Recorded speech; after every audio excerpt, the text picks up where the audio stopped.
Mesdames, Messieurs, bonjour, bienvenue sur 8 Mont Blanc, j'espère que vous allez bien. Regardez ces plantes, ces fleurs, ce jardin en plein cœur du studio de la Place de l'Info. On est très heureux de vous accueillir pour parler justement de ces espaces de jardin. Avec nous, Manuela Texera, merci d'être avec nous. Un magnifique jardin qu'on va découvrir ensemble à Ivoire, le labyrinthe, le jardin des 5 sens. Un jardin précurseur car il y a 30 ans, on parlait déjà de marketing olfactif et de plein d'autres choses.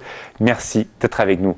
Bonsoir Fanette. Bonsoir Alexis. On va parler des titres du JT dans quelques instants. Et tout d'abord, le 27e BCA qui part au Mali. Ça y est, ils ont fait le pactage. Voilà, c'est la première vague qui est partie hier soir de Crangevrier pour le Mali. Donc, ils seront à la fin 350. Hier, ce sont 170 chasseurs alpins qui ont pris le départ. Deuxième titre qui sera développé dans le JT, 28 minutes avec Fanette et l'ensemble de la rédaction. C'est la lutte de la Savoie contre les fameux lits froids. Qu'est-ce que ça veut dire ? Voilà, c'est ça. C'est Michel Bouvard qui sera en fait l'invité de la rédaction ce soir sur le plateau du JT. Il est le président de Savoie Station Participation. C'est en fait le département qui place quelques billes dans différentes stations. Ils ont créé une stratégie immobilière. Donc on va parler de ça ce soir.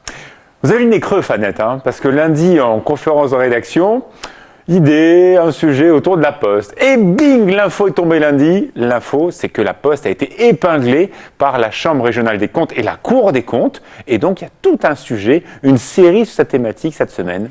Voilà, ça fait une semaine qu'on emmène les téléspectateurs dans les coulisses de la Poste. On a suivi le facteur, le centre de tri. Ce soir, on sera au centre de distribution et ça sera effectivement l'occasion de faire le point sur ce rapport de la Cour des comptes qui épingle la rentabilité, tout simplement la productivité, notamment dans les centres, dans les bureaux de poste. Alors racontez-nous un peu dans les coulisses de l'info. Lorsqu'une information si importante tombe, alors que la série a déjà été en partie réalisée, ça change tout, on s'adapte, comment ça se gère ça ?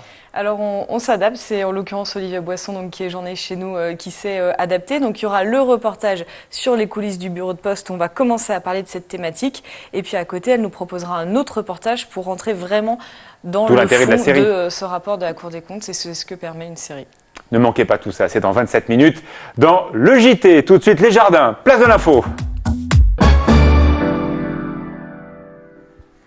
Et voici ce jardin extraordinaire. Alors je vais aider Manuela parce que regardez ce magnifique panier que je vais installer. Voilà, comme ça on voit bien. C'est qui était vraiment une aventure il y a 30 ans.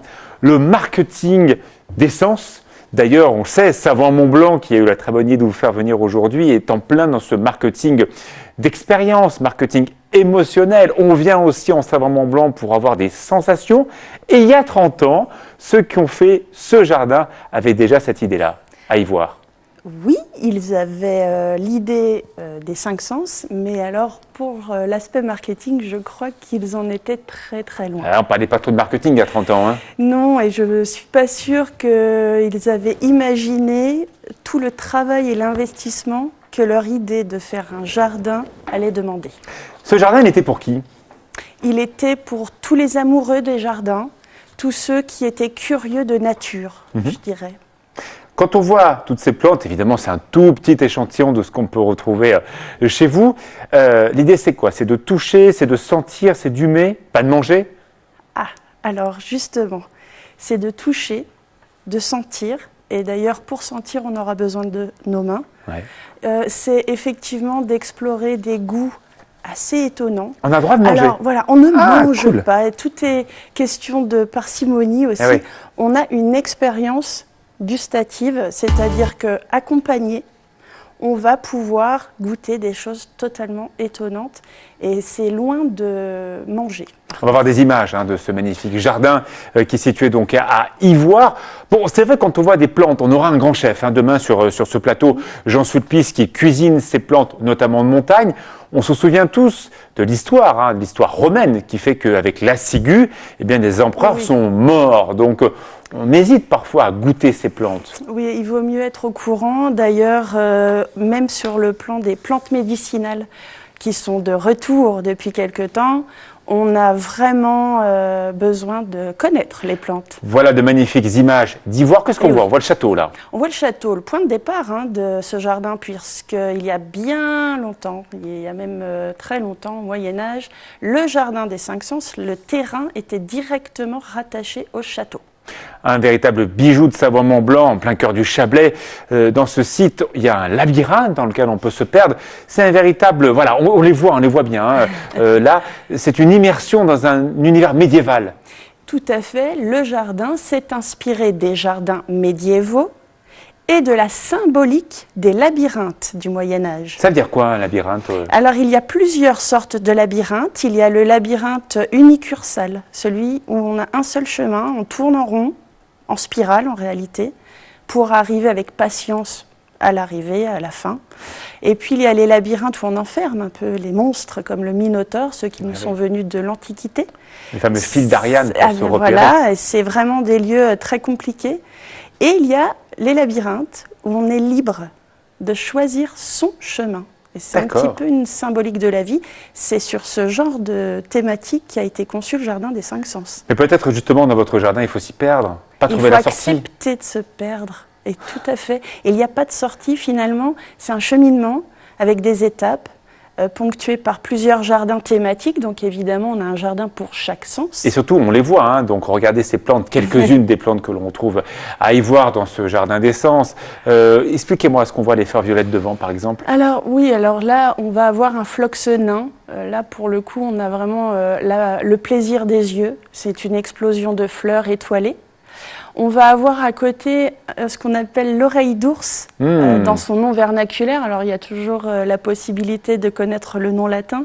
Et cette oreille d'ours, évidemment, elle est dans le jardin du toucher.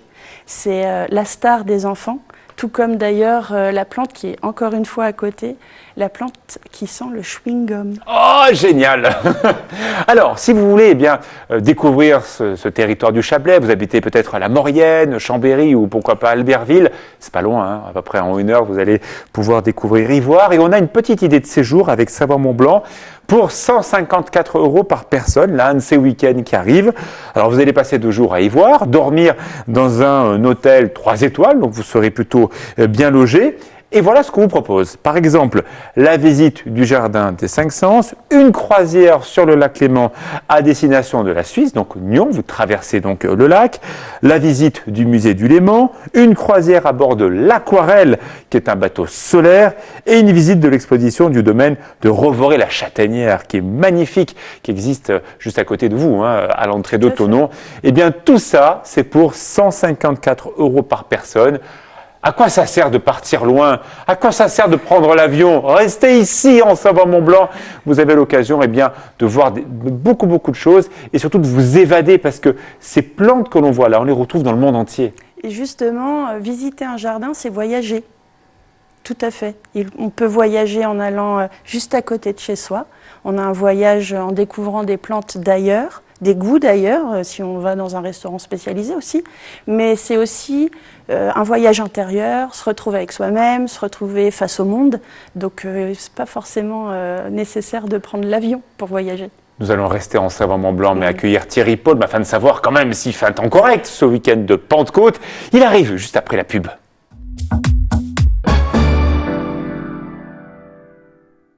Les jardins extraordinaires et l'œil de Thierry Paul pour faire pousser tout ça. Il a neigé aujourd'hui à Val Thorens. Oui, on l'avait annoncé hier. C'est quoi cette histoire? C'est le frais, hein. Il n'y a pas de mystère. La pluie plus le frais égale la neige. Il fallait monter quand même au-dessus de 2000 mètres d'altitude pour trouver de la neige aujourd'hui. Mais effectivement, il a neigé. On l'avait prévu, on l'avait annoncé dans le bulletin météo. C'est fréquent ou pas comme ça, quasiment mi-mai qui neige? Oui, au Val Thorens, c'est haut. 2300 mètres d'altitude, c'est quand même assez haut. Et oui, c'est pas exceptionnel. Alors, Manuela, elle veut savoir, et David Del Cortivo qui nous retrouve dans quelques instants, si le temps sera agréable pendant ce week-end de Pentecôte pour se balader dans les différents jardins, notamment celui des Cinq Sens. Alors, Alors, donc on a un long week-end de 3 jours, ça nous rappelle le pont de l'Ascension, et on aimerait bien que le temps soit identique. Bah, ce ne sera pas À trop le cas. l'Ascension. Alors, Ah, bon. oui, ce ne sera pas trop le cas. Alors, au niveau du soleil, on risque d'être quand même assez bien servi, mis à D'accord. part samedi, qui ne sera pas terrible. Enfin, à partir de dimanche, ça ira beaucoup mieux. Le seul problème, c'est qu'on va passer dans un courant nord, donc la bise va se lever, et donc il ne va pas faire très très chaud. Alors, il ne va pas faire froid, on ne va pas exagérer non plus, mais on va plafonner à 16, 18 degrés pour dimanche et pour lundi. Et oui, mais pour suffit. Manuela, dont le jardin est tout ouvert sur le Léman, donc la bise arrive plein Ouais. du lac, donc 16 degrés avec le vent, ça fait beaucoup moins. Ça hein. fait beaucoup moins, ça fait un ressenti qui est beaucoup moindre, oui, c'est clair. Mais une petite veste, puis je pense que ça devrait Ça aller. se passera Oui, très je bien. pense que ça va bien se passer. On avait parlé un petit peu de risque de gelée parce que les nuits seront claires. Alors, est-ce que ça s'est un peu affiné Alors, ou pas trop oui, mais pas en région de plaine. Il faudra quand D'accord. même monter un peu en altitude pour trouver des températures proches de 0,1 degré, sans doute au-dessus de 1000 mètres d'altitude. En dessous, on n'a rien à craindre. Il fera frais, mais pas froid. S'il y avait une journée à choisir parmi les 3 jours, dont lundi, pour se balader aussi bien Lundi. à Passy, lundi, Lundi. c'est la plus belle des journées. Ce sera la lundi. plus belle des 3 journées. D'accord. Samedi, on aura encore des averses. Ouais. Dimanche, ça commencera à s'éclaircir. Et lundi, ce sera plutôt bien ensoleillé. Quand on prend le travail mardi, on a tous les yeux comme ça parce qu'il fait un super beau temps et on travaille ou pas mardi prochain? Ben oui, on travaille bien sûr. Vous travaillez pas, vous? Oui, non, mais moi je travaille, mais est-ce qu'il fera beau? Est-ce que ça va nous faire regretter un week-end qui aurait pu être meilleur? au Disons niveau que météo mardi devrait être un peu identique à la journée de lundi. Donc ensoleillé, pas très chaud. Pour avoir des températures à nouveau supérieures à 20 degrés, il faudra attendre le week-end prochain. Enfin, pas le week-end qui arrive, mais le week-end donc du 21-22 mai. Où là, on pourrait bien d'ailleurs gagner une dizaine de degrés et peut-être même s'approcher. Bon, je m'avance un tout petit peu, mais bon, qui prend pas de risque. Hein. Bien sûr. Il n'avance pas. On pourrait approcher les 30 degrés le week-end Les du 30 degrés. 21-22 mai. C'est pas impossible. Donc, ce qui veut dire qu'on aura difficilement tourné la page des seins de glace que l'on est actuellement Dernier et jour qui demain. explique voilà, la fraîcheur du moment. Voilà, exactement. Merci beaucoup Thierry. Bah, je vous en prie. À On demain. va... Ben oui, bien sûr, on va continuer comme ça, avancer un peu dans les prévisions météo. Voilà, ça vous va, ça vous rassure? C'est très bien. On vous remercie beaucoup Manuela. On va accueillir David Del Cortivo dans quelques instants. Ne manquez pas donc ce magnifique jardin d'ivoire. La plus belle chose à voir, c'est quoi? Le jardin. Le jardin, quoi qu'il en soit, c'est sûr. hein. Le château, on ne peut pas le visiter, donc le forcément, château c'est est privé. réservé entièrement à la famille qui vit dedans depuis 1655. Alors bon, C'est les mêmes depuis? c'est pas les mêmes, mais c'est la même famille. C'est la Et même le famille. lac est splendide, comme tous les lacs de toute notre belle région. Une famille aussi à rencontrer, c'est la famille Maché. Le programme s'appelle donc Panier de chef. Dans à peu près 45 minutes, vous allez découvrir un chef étoilé à La Tania, juste à côté de Courchevel. C'est un garçon qui a un cœur comme ça et qui adore aussi les jardins, surtout celui de sa grand-mère en Tarentaise. Regardez un extrait de cette émission qui sera diffusée dans 45 minutes. On est où, Julien? Eh ben, on est dans mon village natal, Villemartin, en face de la Tania. C'est montagne en face. Là, c'est l'Adret. Voilà, et c'est le ressourcement. Là, quand tu as un coup de blues et que tu veux prendre le soleil, tu viens de ce côté-là. Et là, on est dans les anciens jardins de ma grand-mère. Et c'est toujours un pincement au cœur de venir ici. On les entretient encore toujours. Toute la famille, c'est une bonne façon de réunir toute la famille au moment des labours. Et après, c'est mon oncle qui s'occupe, parce que le jardin, c'est pas que les labours. Hein. Il faut s'en occuper tout l'été, quoi. Dans moins de 3 quarts d'heure, la rencontre avec ce chef généreux que vous aviez peut-être découvert dans Top Chef sur M6. Il s'appelle Julien Maché, son restaurant Le Farçon à La Tania. Il réouvre au mois de juin. Il a un grand cœur parce qu'avec d'autres chefs savoyards, il cuisine pour la cantine savoyarde. Et voilà, il vous parle de son histoire. C'est un tarin, il vit là-haut et il nous parle de sa famille, de son papa Fernand Maché qui est moniteur de ski. Et voilà, c'est un chef qu'on aime énormément et c'est pour ça que vous avez cette émission actuellement en diffusion sur 8 Mont Blanc. Et direction Passy, vous voyez, on se balade partout, on était à Ivoire, là on était à la Tania, maintenant on part au pays du Mont Blanc pour rencontrer David Del Cortivo avec un jardin pas comme les autres, le jardin des cimes, jardin magnifique avec le Mont Blanc en point de mire, mais aussi des personnes qui se remettent à travailler, beaucoup de travailleurs sociaux qui sont avec vous. Alors, à l'origine du jardin, C'est ça l'origine. à l'origine du jardin, c'est une entreprise d'insertion. Donc, le projet du jardin était social et donc toute la construction et enfin, la conception, la construction du jardin s'est fait avec une entreprise d'insertion qui s'appelle Champ des Cimes.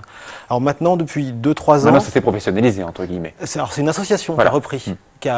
C'est plus une entreprise d'insertion, c'est une association qui a repris la gestion du jardin depuis 2012. Donc on a toujours l'aspect social, moins avec des travailleurs d'insertion, mais plus au travers de partenariats, en particulier un jardin partagé d'insertion, et puis on met le jardin à disposition de structures sociales et de santé qui viennent faire des chantiers dans le jardin. Alors, on n'est pas n'importe où, on est à Passy, bien sûr, un endroit magnifique parce que le Mont Blanc est en face. Il y a beaucoup de plantes, d'un pépiniériste que vous connaissez bien, plutôt, qui nous a prêté tout ça.